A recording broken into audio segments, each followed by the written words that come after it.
जांजगीर चांपा के वो चर्चित गोलीकांड जिसमें करही ग्राम के एक व्यापारी के बेटे को ही गोली मारकर हत्या कर दी थी, आपको याद होगा।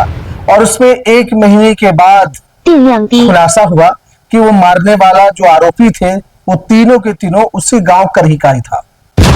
पुलिस ने पकड़ा है, छानबीन करा है। मैं इस वीडियो में ये बताने की कोशिश कर रहा हूं कि जो मृतक है उसके परिवार वाले, उनके पिता सम्मेलाल कश्यप, उनका कहना है कि जो मेन साजिश करता है गणपत बघेल, वो एक तो मोहरा है। एक हाँ, गणपत को मोहरा बता रहा हूँ।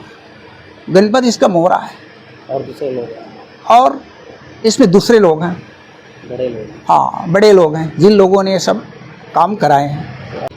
लेकिन इसमें पुलिस वालों को और गहन जांच करने की आवश्यकता है।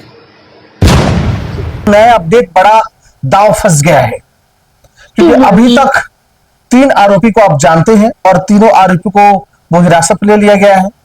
पर पिता का कहना है कि पुलिस को और काम करना पड़ेगा, पुलिस और काम करेगी, गहराई से काम करेगी तो और खुलासा होगा। और उन्होंने कहा कि जो गणपत बघेल है ना, वो गणपत केवल एक मोहरा है। पूरा वीडियो देखिए, हम इस वीडियो में बता रहे हैं शुरू से क्या हुआ और उनके पिता का क्या कर रहे हैं, तो बड़ा अपडेट है। जी हां, नमस्कार दर्शकों, करही गोलीकांड आपको याद है जिसमें कैसे घटना को अंजाम दिया था। पुलिस ने 7 राज्यों पर छापामारी, जांच करा, कश्मीर तक गए, जम्मू कश्मीर तक लगभग 200-300 सीसीटीवी कैमरेज फुटेज खंगाला, तब जाके पकड़ में आया कि वो 3 आरोपी कोई और की नहीं थे बल्कि गांव की ही थे। गांव के एक ग्रुप था। सोचिए उसने क्या करा था। आप जो एसपी साहब है उनके मुंह जुबानी सुनिएगा, पर मोटी बातें जो है वो मैं बताते चलूं। मुख्य बात यह थी कि घटना को अंजाम देने से पहले बकायदा सीसीटीवी कैमरे जो लगे हुए थे उसे डैमेज करा गया, उसे तोड़ा गया, उसे बंद करा गया। फिर घर में नकाब पहन के घुसा गया और घुसने के बाद पिता को दूसरे कमरे में बंद करके धड़ाधड़ गोली मार के निकल गया। बंदूक इधर उधर फेंक दी, मोबाइल छुपा दिया गया ताकि ये लगे कि कोई बाहर से आया था और घटना का अंजाम देकर के रफू चक्कर हो गया। लेकिन सच्चाई एक न एक दिन तो सामने आएगी, आज आ गई। पुलिस ने बहुत मेहनत करा इसमें। 29-30 दिन के बाद, लगभग 1 महीने के बाद तीनों आरोपी जो बाहर से हैं, ऐसा लोगों का मानना था, गांव का ही निकला, गांव का। इसमें पुलिस ने क्या कहा है और वो तीनों आरोपी को बड़े ध्यान से सुनिएगा। महज 23 साल का 2 आरोपी, एक 28 साल का है और इन्हीं सब ने हुआ है। और इससे इतर इस वीडियो में ये बताने की कोशिश है कि जब पत्रकार ने उनके पिता से पूछा तो उनके पिता ने कहा कि 30 दिन के बाद तो जरूर आरोपी पकड़े गए हैं, लेकिन पुलिस को और काम करना पड़ेगा। मुख्य साजिशकर्ता गणपत को बता रहे हैं पुलिस, पर उनका मानना है कि केवल एक मोहरा है, इसके पीछे और है। और क्या वो कुछ कहते हैं, पूरा वीडियो देखिए, एक के बाद एक सरसरी तौर पे देखिए और समझिए, अपना विचार जरूर साझा करिएगा। गांव में अभी 26 में अप्रैल 23 में जो है एक आयुष कश्यप नाम के लड़के को घर में घुस के 3 शूटरों ने गोली मार दी थी। उसकी तफ्तीश जब चली तो तफ्तीश के दौरान जो है पुलिस को ये बात पता लगी कि गांव के कुछ लड़के कुछ गैंग चलाते हैं। तो इसी के तहत सबसे पहले पता लगा कि सन 2023 में एक भूषण बघेल नाम के लड़के ने सम्मेलाल, जो मृतक आयुष के पिता हैं, उनकी सुपारी ली थी। और उस सुपारी लेने के बाद एक ग्रुप बनाए थे इन लोगों ने, जिसमें 10-12 लोग के नाम थे, जिसमें जो हमारे 2 और आरोपी हैं, अमित टंडन और हेमंत बघेल, वो भी थे और कुछ और लोग थे। और उसमें ये सुपारी की बात करता था कि मुझे सुपारी मिली है करके, और लेकिन कुछ कारणों से पीछे हट गया। उसके बाद आयुष थोड़ा बड़ा जब हुआ तो उसकी व्यावसायिक प्रतिस्पर्धा और बहुत ज़्यादा थी। उसको देखते हुए जो एक हमारा संदेही हिरासत में है साजिशकर्ता, उसने सबसे पहले अमित टंडन से संपर्क किया और उसको बोला कि उसको रास्ते से हटाना है। उस दिन उसका पहली मीटिंग में हेमंत बघेल भी था, तीसरा आरोपी। हेमंत बघेल ने कहा कि समझा के देखते हैं। इस दौरान जो है हेमंत बघेल ने समझाने का प्रयास किया होगा आयुष को। और तीसरी मीटिंग में जो है और अमित टंडन ने इस बीच संपर्क किया भूषण से, जिसका चखना दुकान है। तो भूषण तो पहले से ही तैयार था।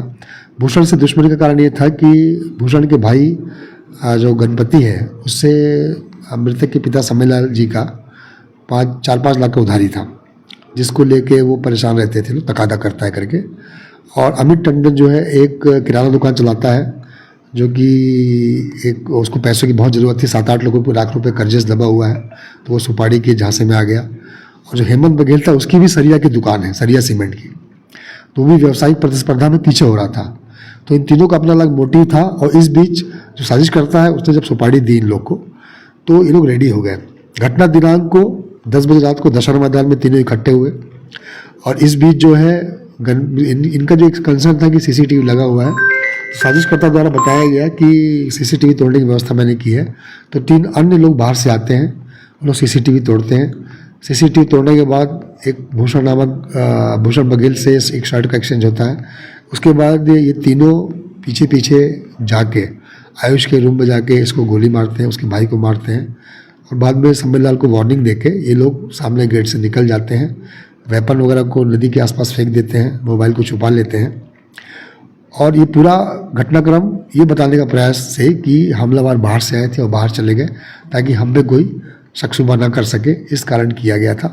और व्यावसायिक प्रतिस्पर्धा, आर्थिक मामले इसके पीछे थे। पुलिस ने जो घटना में 3 शूटर शामिल थे, उनको गिरफ्तार कर लिया है। जो साजिश करता है वो हमारी हिरासत में है, उससे पूछताछ चल रही है। जो घटना में प्रयुक्त हथियार है वो बरामद कर लिया गया है। और इस मामले को जो है ये खोल दिया गया है, तफ्तीश अभी जारी है, जिसमें आगे भी कुछ गिरफ्तारियां हो सकती हैं। जो सीसीटीवी तोड़े हैं सर, उनकी खोजबीन की जा रही है। और जो मुख्य आरोपी है उसने कितने में सुपारी दी थी, क्या कुछ? हाँ, उसने भी 50,000 में सुपारी लेना बताया है। तीनों को जो है साजिश के द्वारा 50,000 रुपये देने की बात की गई थी। प्लस यदि उसके बाद जो उसको लाभ होगा व्यावसायिक प्रतिस्पर्धा में आने के बाद, आयुष के जाने के बाद जो उसको लाभ होगा, तो उसमें भी शेयर देने की बात की गई थी। तो इन लोगों को लगा कि हमारी उधारी चुकती जाएगी, तो उस कारण ये लोग उसको एक्सेप्ट करके इस घटना को किए। सीसीटीवी जो तोड़े हैं सर, हाँ, सीसीटीवी जो तोड़े हैं वो उसमें से एक संदेही की पहचान हुई है, जिसको लेने के लिए पार्टी जो है अभी राज्य से बाहर गई हुई है। गोलीकांड के संबंध में जो खुलासाएं हुई है 1 माह के बाद, उसमें अभी भी मुझको अधूरापन महसूस हो रहा है।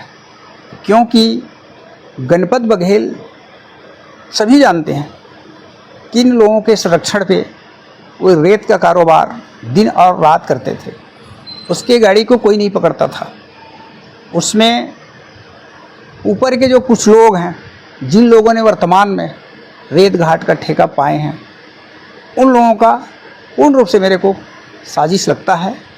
और इसके संबंध में गहराई से जांच किया जाए तो दूध का दूध और पानी का पानी हो सकता है।